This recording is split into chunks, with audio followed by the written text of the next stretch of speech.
Hello there, everyone. Welcome to today's live where we are going to be talking about the importance of verbal processing, but also the pitfalls that can come with that. So, if you are brand new to me, hi there. My name is Hanneke.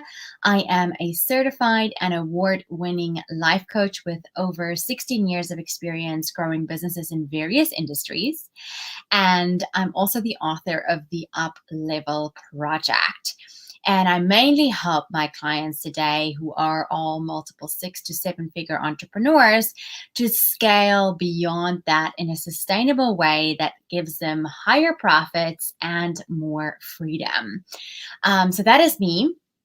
And if you are arriving today, I'd love to interact with you. I'd like it if you could tell me where you're tuning in from. If you're watching the replay, you can tell that to me as well.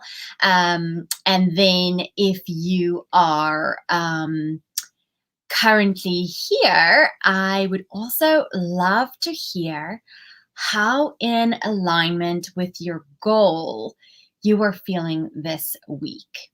As you know, I am huge about getting your beliefs and your thoughts and your actions in alignment with the results that you want. So if you're joining us on the replay, I see that we don't have anybody live right now, but if you're joining us on the replay, you can just say #replay and you can tell me how in alignment you feel with your result. And the reason why I ask this is because as an entrepreneur, it is super important for you to understand how your mindset impacts your results.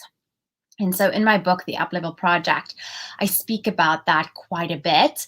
And I have this nifty formula called the Up Level Formula, where I help you to cultivate awareness about what your beliefs are, what your thoughts are, what your language is, how you're feeling, and what your actions are. And then we try and up level all of those to be in alignment with your results that you want. So do let me know if you're watching the replay how you're feeling. And now I'm going to get started with today's session, which is all about verbal processing. So verbal processing is, we can call it brainstorming, we can call it soundboarding. It is where you are in communication with someone else about something that is happening in your life or in your business. Now, when we are verbally processing about stuff in our business, it can be super valuable for you because it can organize and clarify your thoughts. It can also help you to feel more supported. It's centering and grounding, and it can help you to flesh out and spark new ideas. And then, of course, it can also highlight for you what your best course of action can be. And so it can shift you from frustration, anger, and resentment to feeling more confident, satisfied, and calm. And that is if you are doing it in a way that if you're doing it in the right setting, right? So in short, having a space where you can release your stream of consciousness and thought is extremely important for you because it's really going to help you in your business. So what are the pitfalls? So the pitfalls to get all the benefits. So basically, let me recheck. To get all the benefits that I just discussed, you have to be in a judgment-free zone and in a place where someone can hold space for you, and so that you can just, work through your thoughts and they can just listening. And this participant is usually someone that has your back, they understand your goals, and they're not going to sway your outcome or do anything to steer you off course, right? So that's one pitfall that I see. Is like people do verbal processing in a space that is not judgment free. So that means that not all verbal processing spaces are created equally. And so you want to make sure that you specifically don't verbally process with the following two spaces, because these two spaces are most definitely not the safest place to do or to verbally process.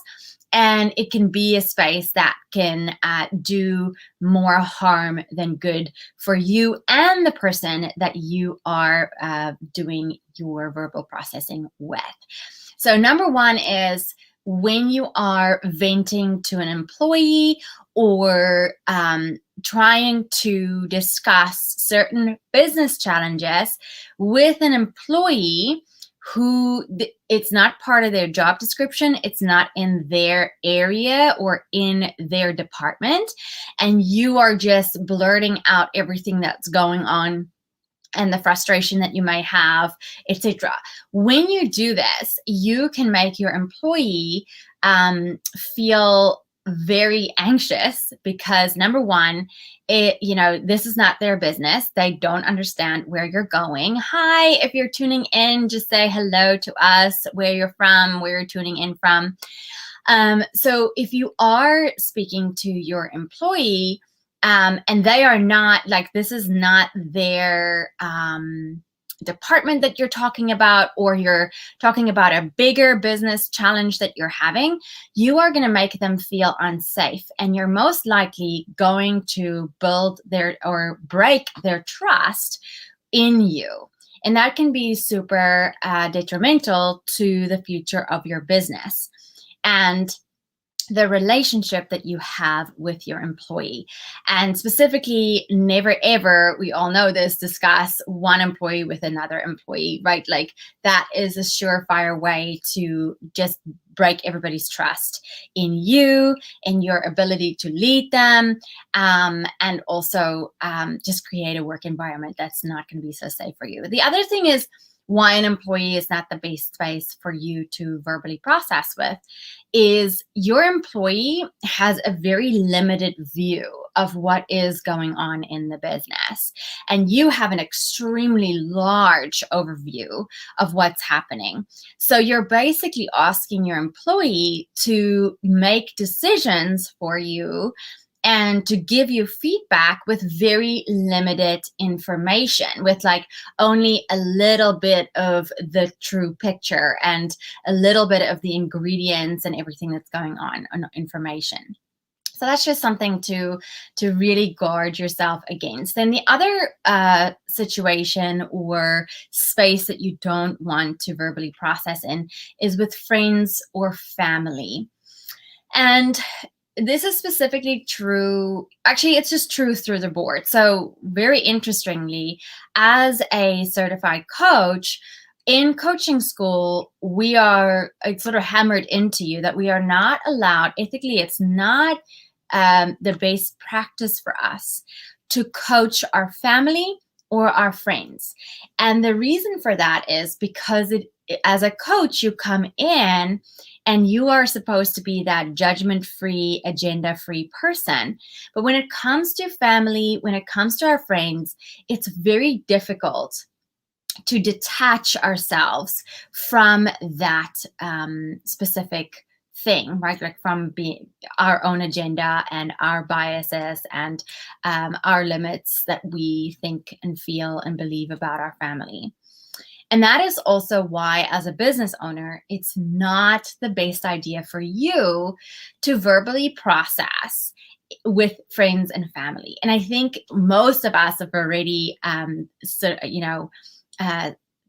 stepped into that trap of starting to talk about our ideas and then getting not the most supportive feedback, or maybe not the best advice. And that is just because unless your family and your friends are entrepreneurs and they really deeply understand the future of your business and where you're going, they're not always going to be able to give you the best advice, even though if their advice is coming from a very loving place. They're always going to give you advice based on their thoughts and ideas about you and what's possible for you, but also they're like concerned about you and they want to keep you safe. So that is why it is not possible for those people who are super close to you to give you objective feedback. And instead, you run the risk of getting advice or feedback that comes from their own fears and limiting beliefs around the stuff that you want to create. So basically, what happens when you verbally process in any one of these spaces that are not neutral, not judgment-free, you run the risk of getting more frustrated, confused. You can also be manipulated into doing something that is not alignment with your business strategy and life goals. And so my question right now is, do you have a space like this? Do you have a judgment-free space with business people, like-minded, high achievers who will understand you and who can give you supportive feedback, who can hold the space for you? If not, then I want to invite you to join us at the virtual Next Level Business Retreat that I'm hosting October 1st. And there will be, I will put a link in the bottom, but you can just go to my website, hannikeantonelli.com, and you'll see the details about the retreat there. On that day, I am going to put you in a space with other high achieving business leaders who are wanting to uplevel their own careers, who want to get clear about their vision for 2022, and also the plan of how they will attain that, the leadership skills that they'll have to employ, and what that looks like. So if you want that, do go and check it out. I'm currently offering $100 off of the full price of the retreat. That means you're going to be able to do the retreat via Zoom. We're going to have a guest speaker, and you're also going to get a retreat goodie bag. So just real quick again, the reasons why verbal processing is so effective is it can organize and clarify your thoughts. You can feel more supported, grounded. It can spark new ideas, can get your thoughts organized, and it can also highlight what the best course of action should be for you. And the only thing that you have to watch out for is where you decide to verbally process, and make sure that it is a supportive and a judgment zone free, which means you don't want to do it with employees, and you most likely don't want to do it with your friends and family either. All right, so that was that for today. If you have any questions, please do comment. If you're watching the replay, you can continue commenting below as well. Just say #replay, and I look forward to another broadcast with you guys soon. Bye.